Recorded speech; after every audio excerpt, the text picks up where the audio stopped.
Welcome to the movies, pal. Your friendly neighborhood mastercast back with you once again. The theater is a little crowded today, but don't worry. Come on in. I've got a seat saved for you, just for you. I've got my buddy Aaron Pinn and Mr. Tony the Dead joining me today for a very special review series. You've seen the thumbnail. You can guess what it is. Yes, we're taking a crack at the entire Scream franchise, starting with the immortal classic Scream 1996, not 2022. It's going to get awkward, but we'll talk about that.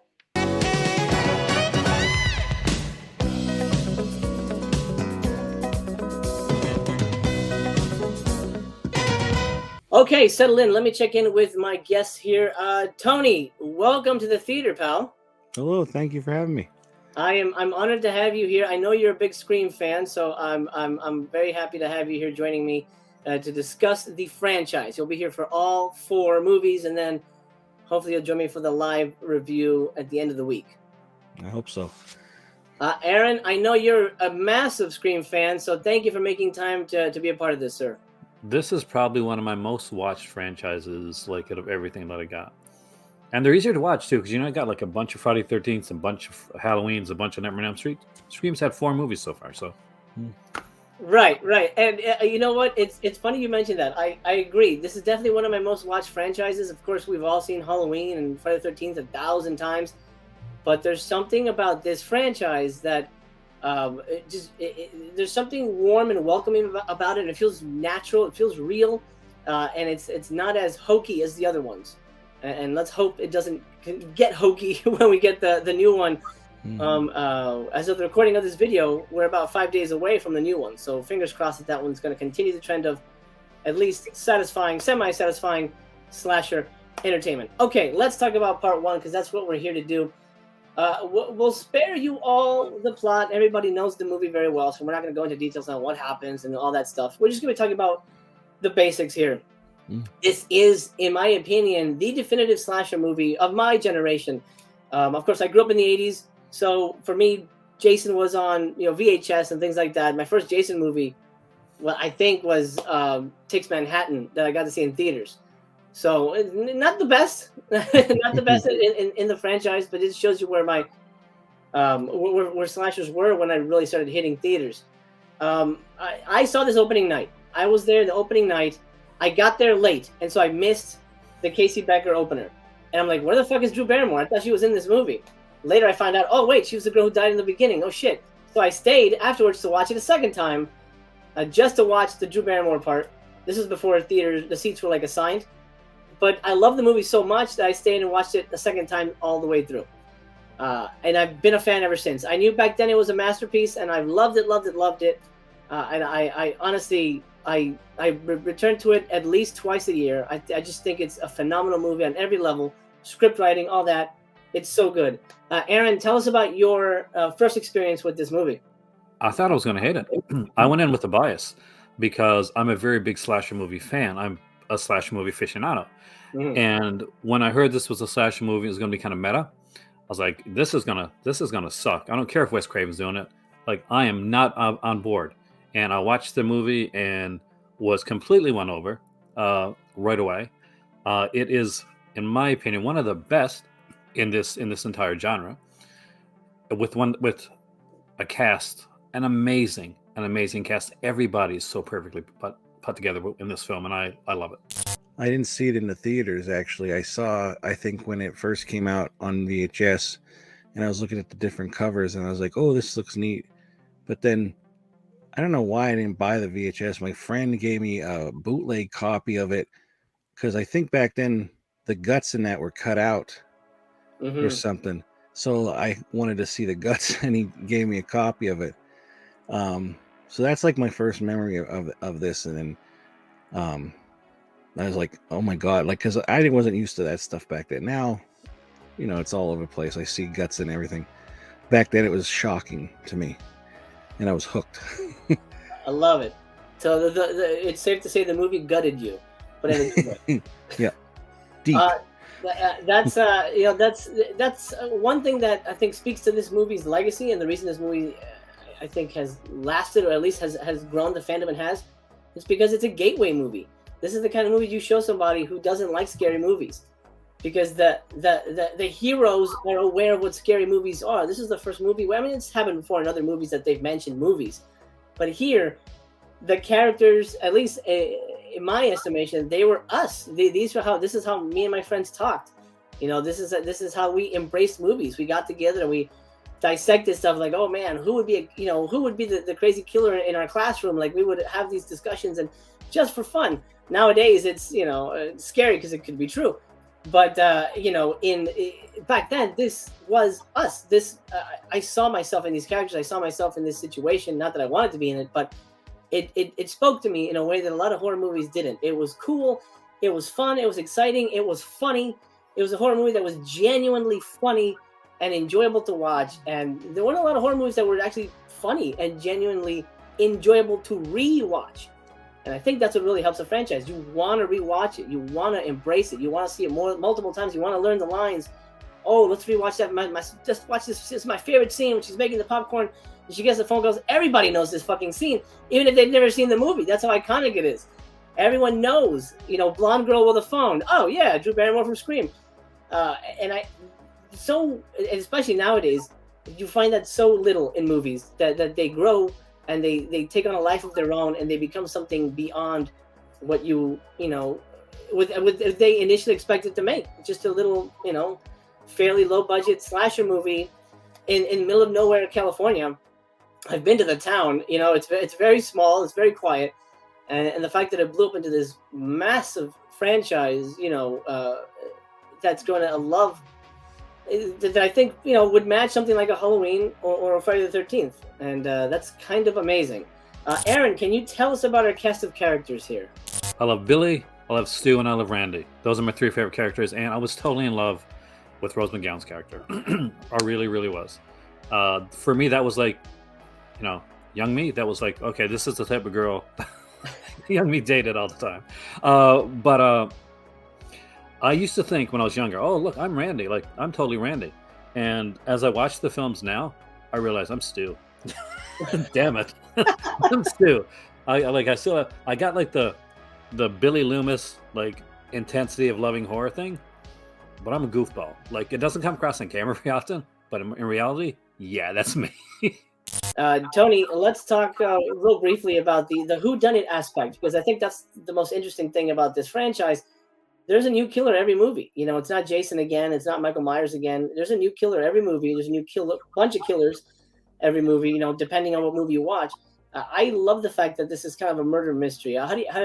Let's talk about that. Is that an element you enjoy, the whodunit aspect? Oh, I love that. Even like watching like an old movie for the first time, I love the the subtle hints, like it could be this person, but then it could be this one, and then that one dies. You're like, well, that one, it's not them. Then who is it? I just love finding out at the end who it is and being like, what? Like the big reveal. And this movie just has a ton of that, especially watching it now. Like, I watched it for the first time in a while, and I knew about the subtle hints that they throw out in the movie, but like, it's really noticeable when you know who the killer is. Like, nobody said you did, like that kind of stuff. And yeah, even and in all the movies they do that kind of like a little hint to, like, you have to like watch for it. But yeah, I love that. I love the guessing game. It's part of the experience, I feel. And when you're right at the end, it's like, I knew it. Which don't happen all the time, but when it does, it's great. I will say this: I've never been able to predict, and I'm happy that I haven't, because the movie has done a good job of sort of keeping me in the dark. I've never been able to predict in the Scream movies, but like some older, like Jalos and that, I might, but not. I have never guessed the right one in these. Right. Well, we'll get into red herrings when we talk about Scream 3, which I feel is lacking a lot of those elements, but there's a lot that movie's lacking. We'll talk about that. But yeah, overall, let's not beat a dead horse. This is a masterpiece in horror cinema on every level. I mean, this is probably, it might be sacrilege to some people, but I think it's Wes Craven's most elegant movie. It's probably his most restrained movie, but it's also, I think, his most well put together film. Great acting, great cast, perfect script. I mean, you can understand why producers were beating down Kevin Williams' door to get this made. It's just great, and a cast that is, lightning rarely strikes twice. So let's hope this new cast is just as good. I do really love the cast of Part 4, but we'll talk about that later. But this is just a perfect cast. Really, I mean, across the board, a wonderful movie. You don't like horror movies, you put this on for somebody, they're going to become a fan. I can't imagine anybody walking away saying that this is garbage. It didn't just change movies out; they changed movie posters too. Scream started the heads, like basically the heads on the poster, movie poster. You see it in a bunch of movies now. Like I know it did last summer. Anything that had that became like a slasher movie or a homage or a meta slasher had all the heads on there. It used to be about having the killer on the poster. You rarely do see the Scream mask or the Scream killer on any of the Scream posters until much later in the franchise. Yeah, it's just the heads of the main actors. And basically, it's like, okay, here's a whodunit. Here's your cast of characters. Here's your suspects, and who's the killer here? Who's gonna come out alive? And it's just picture perfect. absolutely. Before we get to our rating, let's talk about our favorite kills. This is a movie that's got such memorable kills in it. I am hard pressed to pick one out, but I would say I don't want to say Casey Becker because I feel that's the one that everyone would choose. So I'm not. I'm gonna go with Kenny the cameraman, because it always breaks my heart when Kenny gets taken out. I feel he was an MVP because he saved Sydney's life. Aaron, who's your favorite kill?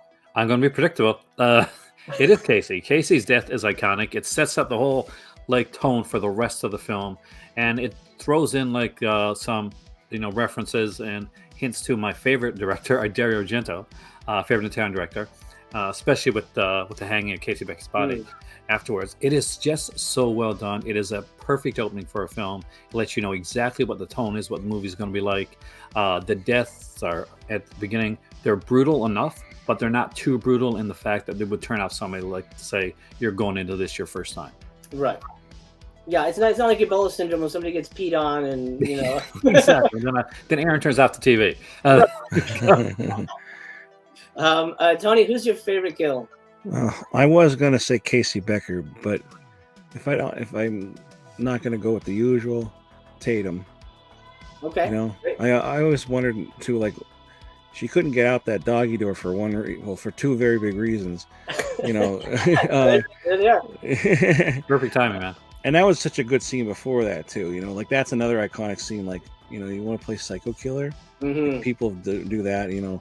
But I'd say that because when I liked her a lot in the movie, and she was a good friend and everything, very likable. And then seeing her head get crushed like that, it's like, damn it. It's just so sad. I hate when somebody I like in a movie gets killed. Yeah, so, I'd have to say her.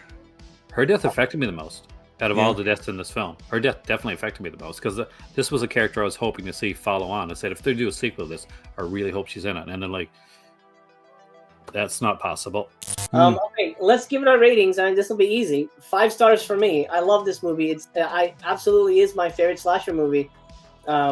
Because it works on so many levels, not just a really satisfying slasher, but just a great script, just a well-made movie, and it makes me happy. It reminds me that movies like this can transcend and not just be, inspiration for serial killers, but could actually, help people feel strong and help people. I've shown this to my daughter. This is my daughter's favorite horror movie, and we compete as to who's the biggest Scream fan in the house. Obviously, I am, but she's not here to defend herself, so I win.